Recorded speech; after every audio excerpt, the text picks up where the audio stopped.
most watched newscast.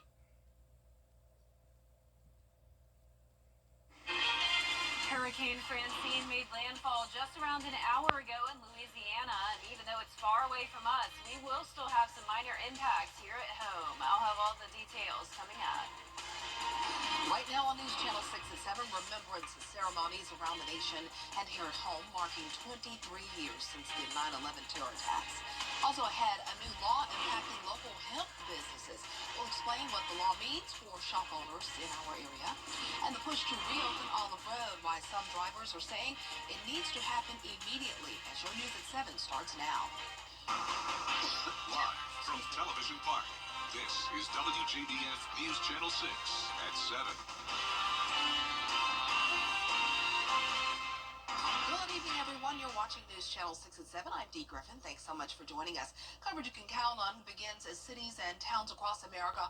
Fort Eisenhower also remembering the 9/11 attacks 23 years ago. Hannah Latier takes us to its yearly ceremony. The September 11th Remembrance Ceremony at Freedom Park was meant to honor the fallen first responders and survivors of those terrorist attacks, while also looking toward the future. Remembrances are great because you remember not the time, but the decades that have passed and how much you've come to understand the impact of that event on human beings. The ceremony started with the posting of the colors, followed by a wreath posting. Ladies and gentlemen, please rise as the wreath is laid. Cannons and sirens signify the times of each plane crash. When the first cannon fired and then the sirens wailed, it all came together in my mind. What were we representing? A crash into a building and the first response. And it sparked something in me. For the Post's Director of Emergency Services, the event hits close to home. My high school was in the shadow of the World Trade Center, and it definitely led me to think about serving my country. You know, as a New Yorker, as a law enforcement officer, and as a soldier, this day means a lot to the men and women I serve with. And Patriots Day is just a somber time and a time of resolve to recommit ourselves to service to our community and our nation. Major General Ryan Janovic was the keynote speaker. He believes ceremonies like this bring humanity closer together and remind us to prepare for things we can't predict. Events like this are great reminders to young soldiers that we're bringing into Fort Eisenhower to train. You don't know when we're going to need you to be ready, so use all the time you have available. Soak up the skills, the knowledge, and the acumen that we demand so that you are ready. And Post leaders plan on holding this ceremony for years into the future and encourage you to talk about and remember this day every day. At Fort Eisenhower, Hannah Latier, WJBF News Channel 6. Time now for a first look at our weather, and Chief Meteorologist Jenna Petracci joins us now, and the clouds moved in quickly today. Yeah, it's overcast out there today. No sunshine whatsoever. Here's a look at our Terry Lambert Hyundai Skyview cam at Wellstar MCG Health. It is dry here in Augusta, but we do have some rain nearby. Temperatures are in the mid to upper 70s. We have 77 in Augusta, 77 in Thompson, Swainsboro at 78 with some light rain coming down. Wrightsville, you're at 77 and 76 in Washington. The dew points are on the rise. We're seeing more and more moisture here in the CSRA now, seeing those low to mid 60s and even some low 70s for dew points. A bit breezy today as well, 5 to 10 mile per hour sustained winds coming in from the east. Winds gusting up to around 15 to 20 miles per hour. There's some of that light rain anywhere from around Hancock County down to Emmanuel, most of it coming down in the form of drizzle, just trace amounts recorded out there for now. The rest of us staying dry, but we will have more rain on the way starting tomorrow morning, and it's all due to Hurricane Francine. Made landfall around 6 o'clock this evening in Terrebonne Parish, Louisiana. That's just to the south of Houma and Morgan City, located right there within this outer eye wall. You can see the very torrential rain coming down. Winds are gusting up to or over 100 miles per hour, but the sustained winds are at 90 miles per hour. So it's no longer a Category 2. It's back down to a Category 1 now that it's interacting with land, but still a very strong storm. Tomorrow morning, we'll see some light rain around, cloudy skies, temperatures in the mid to upper 60s. And as we look ahead here, it's going to be breezy over the next few days. Light rain for Thursday, showers and some isolated storms possible Friday and Saturday. I'll break down all the details coming up, but back to you, Dee. All right, thanks so much. We'll see you then. A new Georgia hemp law will impact local businesses and the items they can sell. Some saying it's most of their inventory. Here's Bria Smith with more. They are taking away an item known as THCA, lowercase a for apple. They're taking away THCA flower. And the THCA flower itself is a precursor to marijuana. So you can smoke it and it turns into THC, which is beneficial for people that have any type you can imagine ailments that need it, Parkinson's and the likes. Later on, can you go back to the back and get some more Dr. Robert Millhouse is not only the founder of the Georgia Cannabis Project, but he's also a local chiropractor who explains the impact that amending the current act could have on the use of other drugs. We know if there's metals, pesticides. We know every molecule that's in whatever product we sell because we have it properly tested. And now with this, we're going to be, like we said, back to bar one. We're either going to be buying it off the street, potentially laced with fentanyl. I've lost several patients as a doctor over the past couple of years to fentanyl overdoses just because I deal with pain management. And it's sad that we're having to revert back to the old days. Right. Starting October 1st, Senate Bill 494 aims to revise disqualifications for a hemp grower license and a hemp processor permit. A lot of the products, which for us at the Augusta Hemp Company, it's 99.99% of all the products we sell we're going to have to pull.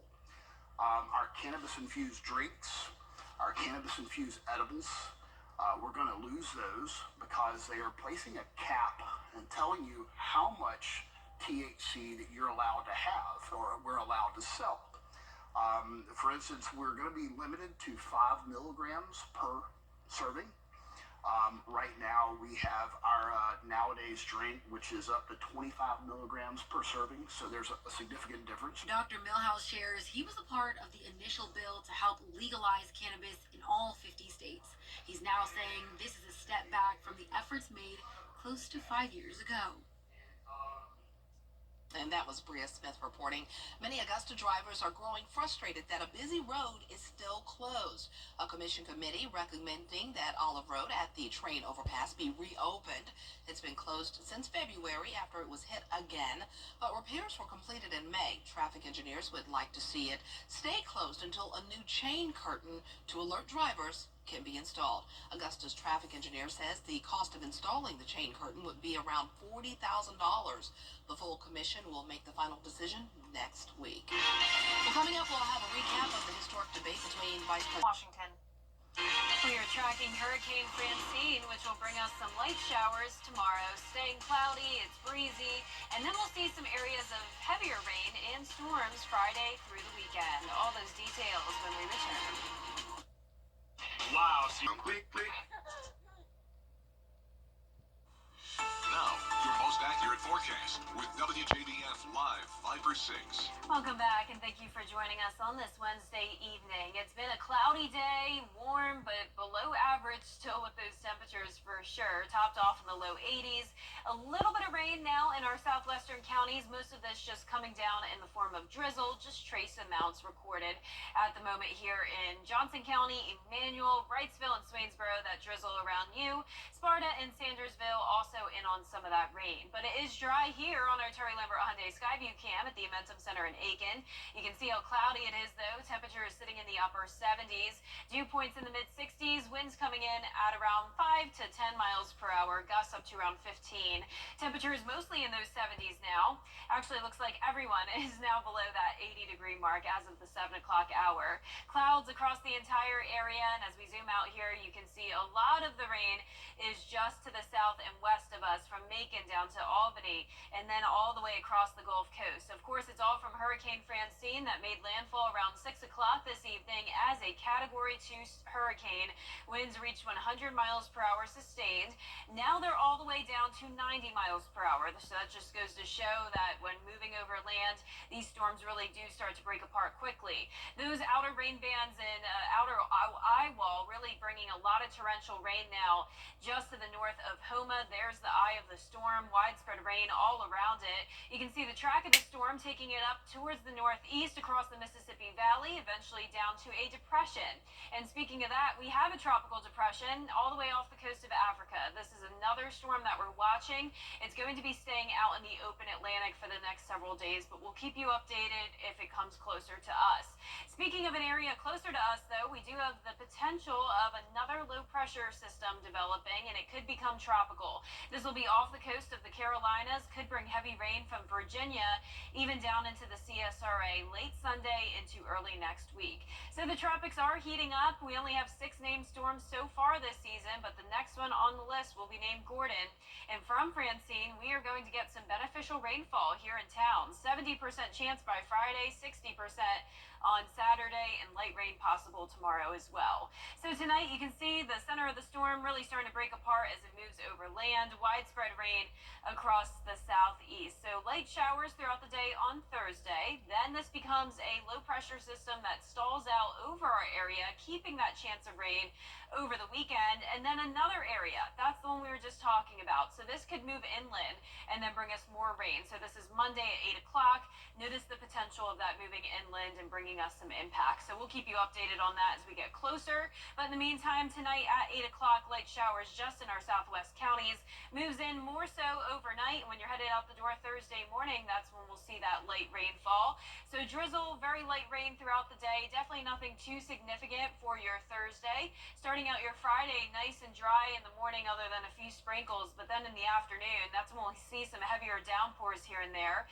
The possibility of some stronger storms in our western counties, but for the most part, this is a rain event. Around 1/2 inch to 2.5 inches of rain, gusts up to around 30 miles per hour, low threat of severe weather and flooding. Now here's a look at that 10-day forecast. Rain chances continue even into next week. Temperatures staying in the low 80s, but warming up to the mid to upper 80s starting next Wednesday.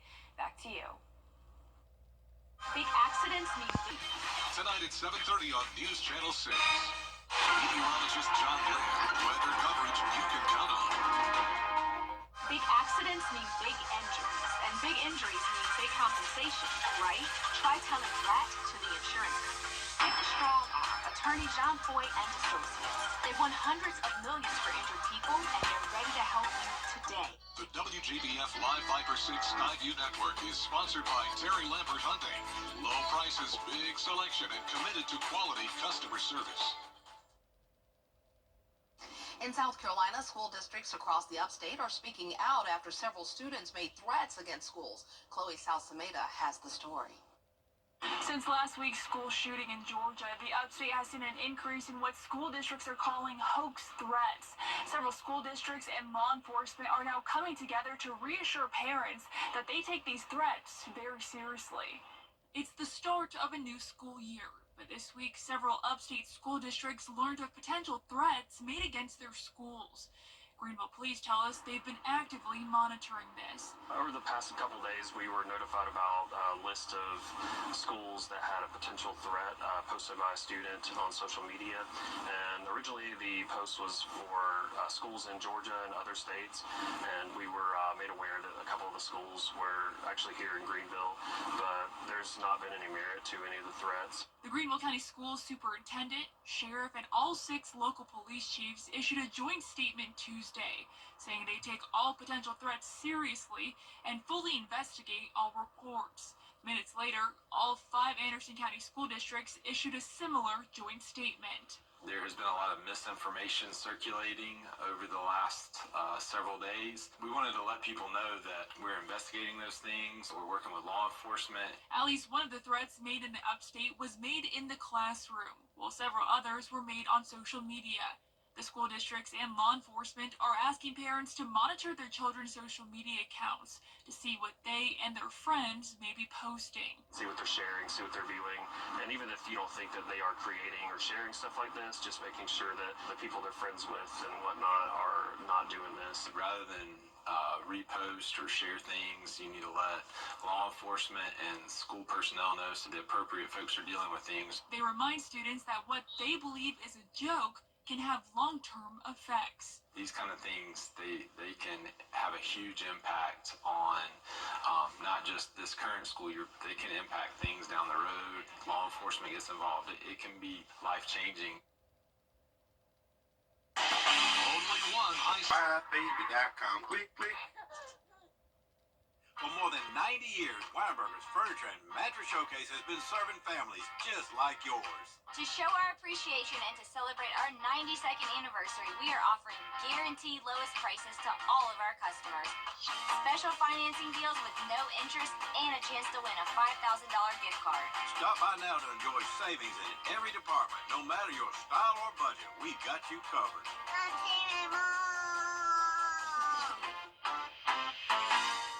Olympus Granite, home at olympusgranite.com. Olympus Granite, your vision in stone, and now in cabinets too. Located at 383 Tower Drive in Augusta.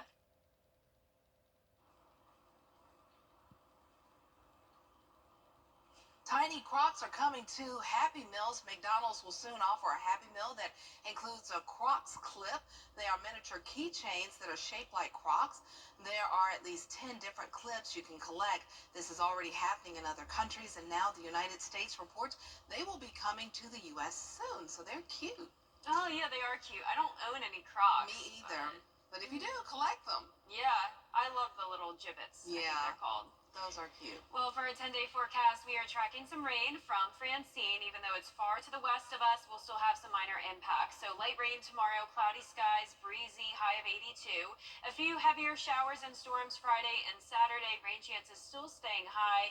Then as we go into next week, slightly lower rain chances. Temperatures still staying in the low 80s. Getting a little bit warmer late next week, but still far away from that 90-degree mark. Love to see it. All right, sounds good. Thank you so much for joining us for this edition of News Channel 6. We're always with you at WJBF.com. Entertainment Tonight is next.